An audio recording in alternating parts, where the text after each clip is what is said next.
Hello, my beautiful friends. It is the snow apocalypse here in eastern Pennsylvania. It is snowing to beat the band outside, and I think we're, I don't know, getting 100 inches. I don't know. I don't know. There's a lot of snow out there, and it's still snowing.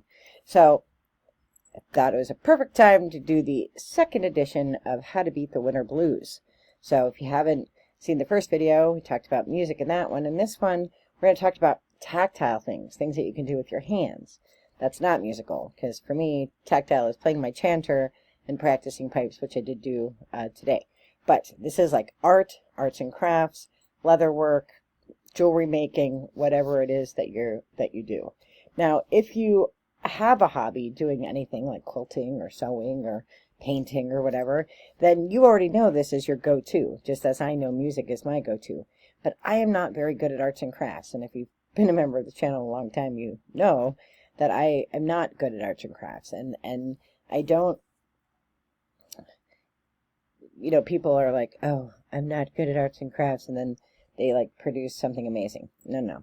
I am the reason that craft fairs exist, because I go and buy a few things that people make to support them, because I am not really good at it, and I don't particularly enjoy it, to be honest.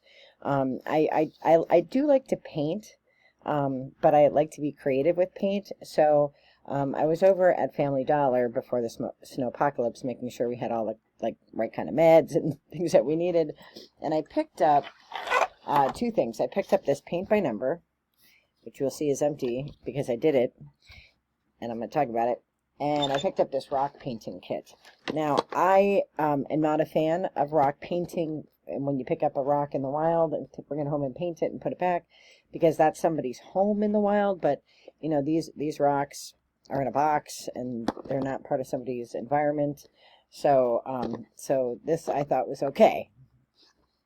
I don't do cairns either, like unless I would be lost or had some kind of emergency reason to build a cairn.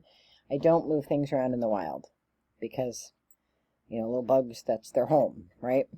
Anyway, so I thought, well, I'll pick up these two things, and I do actually like to quilt. I like to hand quilt, but I'm not, I don't really have opportunities to do it. I don't know how to use a sewing machine, so it's very labor intensive for me, but I learned as a little girl from my grandmother, and I do enjoy that. I just, I just don't get to do it very often, because once you start, you want to finish it, and I never have that much time. But I thought, okay, I'll start with this. So I tried this, and I will tell you, it did not go well. First of all, I wasn't really drawn to this picture, but this was the only one of these they had. So I started to paint, and then I tried to paint by the number, and then the paint got all over the place, and it was just a disaster. And so I decided to paint the whole thing blue and make a peace sign and make a little splatter paint on top of it.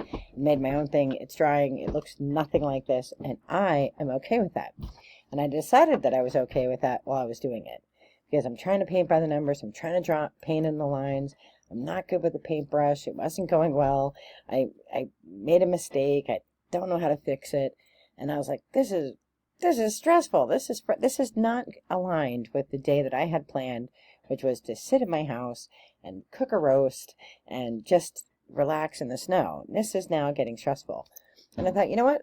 I don't have to make this picture.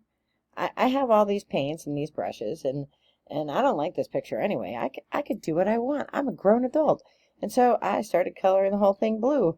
And then I made a peace sign, and then I did splatter paint, and it's pretty hideous. My son thought that I smeared banana on it, but I don't know. It was fun to do. I probably will throw it out because it isn't anything that I would sell at a craft fair, that's for sure. But I did enjoy doing it, and it made me think about why we do arts and crafts, why we do art, why we do leather work. My brother got all of the talent. My mom was really talented with arts and crafts. My father did caning, and so he was really talented. I didn't get any of that, and so I enjoyed painting today. I had fun.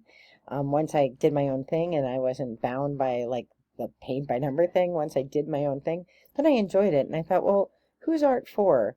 If you're an artist, then that's how you make your living, and then art's for other people like me who buy it. But for me, art is something to do to relax and to get through some of the doldrums of this winter season. And I'm not selling my stuff. I don't have to worry if people like it. I don't have to worry if my kid makes fun of it. I can just do it because I enjoy doing it. And if I throw it away, I throw it away. But I had fun once I let go of trying to be perfect and doing this painting. So I guess the message and the lesson from Spirit is that, you know, to get through sort of this, I don't know, my hair is doing a weird thing over here. To get through this dark time of the year, find things that you enjoy, but really enjoy them. Don't do them for the sake of doing them. Don't do them because you think you have to. Do them because you want to, and do it your own way. And as long as you're, you know, being ethical and you're not hurting anybody, doesn't matter that I didn't paint the paint by number. Doesn't matter in the scheme of the world. It doesn't matter. But it did finally bring me joy once I let go of having to do it right. So that's the message for today. I am wishing you all the best and brightest. And if you live in the snow-filled Northeast, stay warm, stay inside, put blankets and towels out for feral animals and for the wild animals, and be well. All the best and brightest. Bye-bye.